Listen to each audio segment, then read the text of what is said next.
Hello friend, कैसे हैं आप सब लोग। तो फ्रेंड, आज हम बात करेंगे सीटेट सीडीपी के बारे में। तो चलिए शुरू करते हैं। शिक्षा शब्द का प्रयोग उन सब परिवर्तनों को व्यक्त करने के लिए किया जाता है जो एक व्यक्ति के जीवन काल में होते हैं। यह कथन है। तो ये कथन है हमारा ऑप्शन नंबर बी, यानी कि डगलस और हॉलैंड। चलते हैं नेक्स्ट प्रश्न की ओर। शिक्षण के सिद्धांत में 3 प्रश्न निहित हैं, वे निम्न में से कौन से हैं। तो वे निम्न में से हैं हमारा ऑप्शन नंबर 1, यानी शिक्षा का व्यवहार, छात्र का व्यवहार और परिवेश। चलते हैं नेक्स्ट प्रश्न पे। शिक्षण अधिगम का आधार है। तो शिक्षण अधिगम का आधार है ऑप्शन नंबर सी, यानी छात्र शिक्षक संबंध। चलते हैं नेक्स्ट प्रश्न पे। वैज्ञानिक रूप से मनोवैज्ञानिक उन परिस्थितियों के सत्यापन योग्य स्पष्ट और विस्तृत तथ्य चाहता है जिसमें अधिगम की क्रिया संपन्न होती है। यह कथन है। तो ये कथन है हमारा ऑप्शन नंबर डी, यानी एंडरसन का। चलते हैं नेक्स्ट प्रश्न पे। शिक्षा शब्द का प्रयोग उन सब परिवर्तनों को व्यक्त करने के लिए किया जाता है जो एक व्यक्ति के जीवन काल में होते हैं। यह कथन है।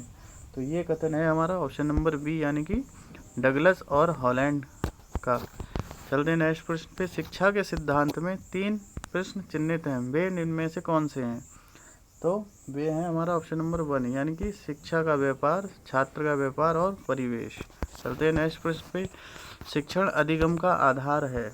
जो शिक्षण अधिगम का आधार है वो हमारा ऑप्शन नंबर सी, यानी छात्र शिक्षक संबंध। चलते हैं नेक्स्ट प्रश्न पे। प्रश्न नंबर 8। वैज्ञानिक रूप से मनोवैज्ञानिक उन परिस्थितियों के सत्यापन योग्य स्पष्ट और विस्तृत तथ्य चाहता है जिसमें अधिगम की क्रिया संपन्न होती है। ये कथन है। तो चलिए इसके ऑप्शन देख लेते हैं। ये कथन है हमारा ऑप्शन नंबर डी, यानी कि एंडरसन का। शिक्षण प्रक्रिया मानी जाती है। तो जो शिक्षण प्रक्रिया मानी जाती है वो ऑप्शन नंबर सी, यानी त्रिध्रुवीय प्रक्रिया मानी जाती है। प्रश्न नंबर 10। निम्न में से शिक्षण प्रक्रिया का अंग नहीं है। तो हमारा ऑप्शन नंबर डी, यानी कि विद्यालय जो है शिक्षण प्रक्रिया का अंग नहीं है। चलते हैं नेक्स्ट प्रश्न पे। प्रश्न नंबर 11। निम्नलिखित में से अधिगम की विशेषता नहीं है। तो अधिगम की विशेषता हमारी ऑप्शन नंबर डी, यानी कि सामूहिकता नहीं है। प्रश्न नंबर 12। शिक्षण प्रक्रिया में बालक का किस प्रकार का विकास किया जाता है।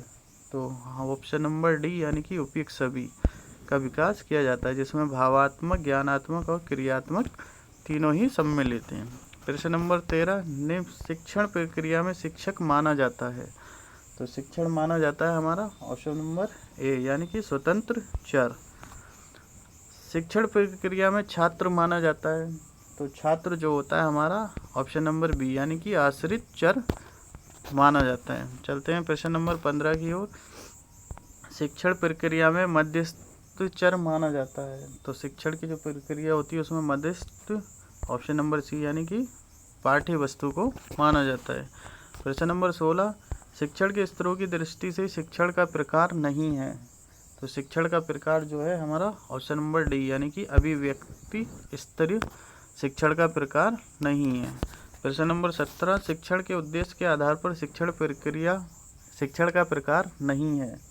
तो हमारा ऑप्शन नंबर सी, यानी कि अबोधात्मक शिक्षण जो है शिक्षण के उद्देश्य का प्रकार नहीं है।